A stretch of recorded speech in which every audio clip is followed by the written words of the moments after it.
ಇನ್ನು ವಕೀಲ ದೇವರಾಜೇಗೌಡ ಇವರನ್ನು ಕೂಡ ಪೊಲೀಸ್ ಅಧಿಕಾರಿಗಳು ಬಂಧನ ಮಾಡಿದ್ದಾರೆ. ಈ ಬಂಧನದ ಹಿಂದೆ ರಾಜಕೀಯ ಷಡ್ಯಂತ್ರ ಏನಾದರೂ ಇದೆಯಾ ಪ್ರಶ್ನೆ ಕಾಡ್ತಾ ಇದೆ.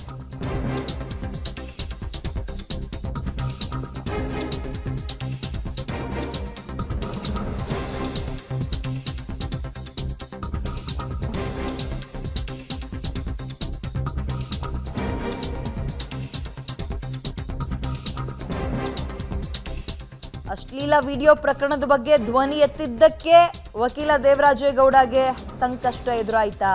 ಇದು ರಾಜಕೀಯ ಷಡ್ಯಂತ್ರ ಅಂತ ರಾಜೇಗೌಡ ಪರ ವಕೀಲರು ಧ್ವನಿ ಎತ್ತಿದ್ದಾರೆ. ಈಗ ಡಿಕೆ ವಿರುದ್ಧ ಮಾತನಾಡಿದ್ದಕ್ಕೆ ಜೈಲು ಸೇರಿದ್ರ ದೇವರಾಜೇಗೌಡ. ಹಳೆ ಕೇಸ್ಗೆ ಮತ್ತೊಂದಷ್ಟು ಸೆಕ್ಷನ್ಗಳನ್ನು ಸೇರಿಸಿ ಅವ್ರನ್ನ ಅರೆಸ್ಟ್ ಮಾಡಿದ್ದಾರೆ ಅಂತ ಮಾಹಿತಿ. IPC ಸೆಕ್ಷನ್ 376 ಅಂದರೆ ಇದು ಜಾಮೀನು ರಹಿತ ಕೇಸ್, ಇದು ಲೈಂಗಿಕ ದೌರ್ಜನ್ಯ ವಿಚಾರದಲ್ಲಿ ಬರುವಂಥದ್ದು. ಸೊ ಇದೀಗ ಈ ಸೆಕ್ಷನ್ ಕೂಡ ಹಾಕಿರೋದ್ರಿಂದ ರಾಜಕೀಯ ಷಡ್ಯಂತ್ರ ಇದೆಯಾ ಈ ಪ್ರಕರಣದಲ್ಲಿ ಗೊತ್ತಿಲ್ಲ. ಆರಂಭದಲ್ಲಿ ಹಾಸನದ ರೇವಣ್ಣ ಕುಟುಂಬವರ ಮೇಲೆ ಧ್ವನಿ ಎತ್ತಿದ್ದಂತಹ ದೇವರಾಜೇಗೌಡ ಆ ನಂತರದಲ್ಲಿ ಪೆನ್ ಡ್ರೈವ್ ಲೀಕ್ ಹಿಂದೆ ನನ್ನ ಕೈವಾಡ ಏನು ಇಲ್ಲ ಅಂತ ಬಹಿರಂಗ ಅಂದರೆ ಒಂದು ಮಾತನಾಡೋಕ್ಕೆ ಶುರು ಮಾಡಿದರು.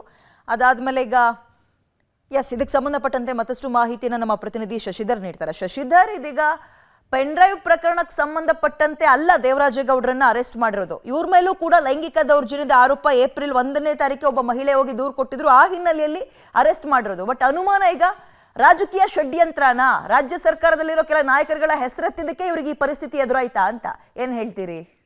ಹೌದು ವಿದ್ಯಾ, ಏನು ಈಗ ಅತ್ಯಾಚಾರ ಪ್ರಕರಣದಲ್ಲಿ ವಕೀಲ ಹಾಗೂ ಬಿಜೆಪಿ ಮುಖಂಡ ದೇವರಾಜೇಗೌಡ ಕಳೆದ ರಾತ್ರಿ ಜಿಲ್ಲಾ ಕಾರಾಗೃಹವನ್ನು ಸೇರಿದರೆ ದೇವರಾಜೇಗೌಡರ ಈ ಜೈಲು ಸೇರಲಿಕ್ಕೆ ರಾಜಕೀಯ ಪಿತೂರಿ ಎನ್ನುವುದು ಅವರ ವಕೀಲರ ಆರೋಪವಾಗಿದೆ. ಯಾಕೆಂದರೆ ಏಪ್ರಿಲ್ 1ರಂದು ಮಹಿಳೆಯೊಬ್ಬರು ಹೊಳೆನರಸೀಪುರ ನಗರ ಪೊಲೀಸ್ ಠಾಣೆಗೆ ದೇವರಾಜೇಗೌಡ ಅವರ ಮೇಲೆ ಲೈಂಗಿಕ ಕಿರುಕುಳ ಹಾಗೂ ಬೆದರಿಕೆ ಏನು ಕೇಸನ್ನು ಕೊಡ್ತಾರೆ. ಅದರಲ್ಲಿ 354A, 354C, 448, 504 ಹಾಗೂ 506 ಸೆಕ್ಷನ್ಗಳನ್ನು ಹಾಕಿರ್ತಾರೆ.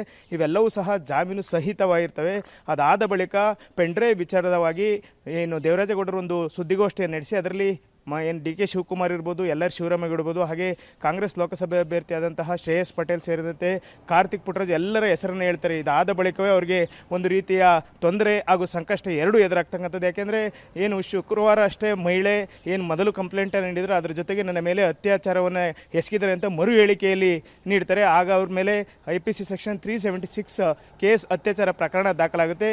ಇದಾದ ಬಳಿಕ ದೇವರಾಜೇಗೌಡರು ಮೊದಲು ಏನು ಏಪ್ರಿಲ್ 1 ದೂರ ನೀಡಿದರೆ ಅದಕ್ಕೆ ಅರ್ಜಿಯನ್ನು ಸಹ ಸಲ್ಲಿಸಿರ್ತಾರೆ. ಆದರೆ ಅರ್ಜಿ ಮೇ 15ಕ್ಕೆ ವಿಚಾರಣೆಯನ್ನು ಕೋರ್ಟ್ ಮುಂದಿಡಿರುತ್ತೆ. ಆದರೆ ನಿನ್ನೆ ಇಡೀ ದಿನ ಅವರ ವಿಚಾರಣೆಯನ್ನು ನಡೆಸಿದಂತಹ ಪೊಲೀಸರು ಅವರನ್ನ ವಶಕ್ಕೆ ಕೇಳಿರ್ತಾರೆ 10 ದಿನಗಳ ಕಾಲ. ಆದರೆ ನ್ಯಾಯಾಲಯ 10 ದಿನಗಳ ಕಾಲ ಅವರ ವಶಕ್ಕೆ ನೀಡದೆ ನೇರವಾಗಿ ನ್ಯಾಯಾಂಗ ಬಂಧನಕ್ಕೆ ನೀಡಿರ್ತಕ್ಕಂಥದ್ದು. ಹೀಗಾಗಿಯೇ ದೇವರಾಜೇಗೌಡ ವಿರುದ್ಧ ಈಗ ರಾಜಕೀಯ ಷಡ್ಯಂತ್ರ ನಡೀತಾ ಇದೆ ಅಂತೇಳಿ ಅವರ ವಕೀಲರು ಆರೋಪವನ್ನು ಮಾಡ್ತಾ ಇರ್ತಕ್ಕಂಥದ್ದು ವಿದ್ಯಾ.